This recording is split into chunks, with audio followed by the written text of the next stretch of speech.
Ose me dire que c'est pas vrai. C'est juste.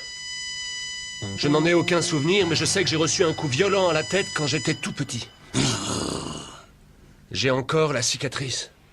Tu vois bien qu'il faut que tu te rendes à l'évidence. Quelle évidence? Ça ne prouve absolument rien. Son Goku,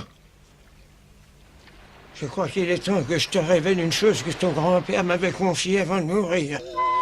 Un jour, alors qu'il voyageait, ton grand-père a vu un objet étrange tomber du ciel. Il s'est approché de l'objet, qui était en fait une capsule spatiale, et il a découvert à l'intérieur un petit enfant âgé de quelques mois seulement. Il a ramené le bébé chez lui, il a essayé de l'élever lui-même. Et l'enfant était très sauvage, il n'arrivait pas à s'habituer au vieil homme. Ton grand-père ne savait vraiment plus que faire. Mais un jour, en se promenant, le bébé est tombé accidentellement dans un ravin. Il s'était gravement blessé à la tête et il y avait peu de chance qu'il s'en sorte. Mais il était très robuste et il a survécu miraculeusement. Le plus surprenant, c'est qu'après cette chute, l'enfant a cessé d'être farouche et il est devenu un bon petit garçon. Et ce petit garçon, c'était moi, n'est-ce pas? Eh oui. Bon, très bien, mais ça explique rien du tout. Je ne vois toujours pas quel pourrait être le lien entre Son Goku et cet homme. Bon, et maintenant je veux savoir qui tu es. D'où est-ce que tu viens et qu'est-ce que tu veux? Décidément, je crois qu'il n'y a vraiment rien à faire. Cette chute t'a fait oublier tout ton passé. Mais ce n'est pas grave, je pourrais te rafraîchir la mémoire. En attendant, écoute-moi bien. Que tu le veuilles ou non, il va falloir que tu travailles durement pour nous. Ça va, Krillin? Tu n'es pas blessé? Non, ça va, j'ai juste une bosse. Méfie-toi de lui, Sangoku, il est dangereux. Tu n'avais pas besoin de me le dire. J'ai tout de suite senti en lui une force terrible. Et c'est la première fois depuis longtemps que quelqu'un m'inquiète à ce point-là. J'avoue qu'il me fait peur. Et maintenant, tu vas savoir.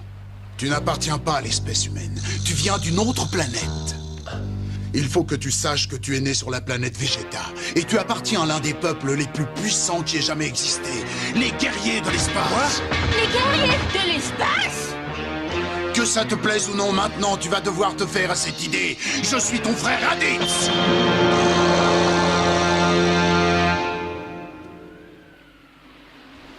Oh, dis-moi, c'est pas possible. Cet homme n'est pas ton frère. Il ment, n'est-ce pas, Son Goku?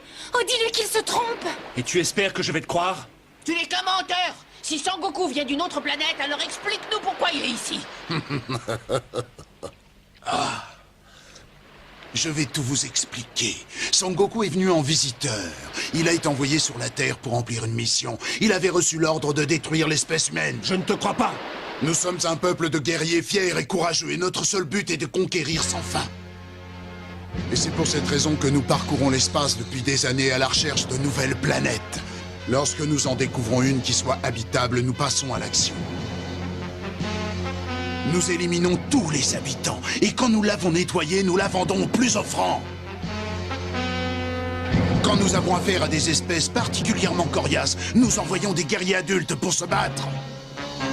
Mais quand les habitants d'une planète nous paraissent plutôt inoffensifs, nous préférons envoyer des tout petits bébés.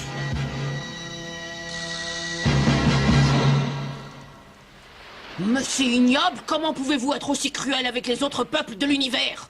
Comparé à vous, Satan Petit Cœur passerait pour un ange.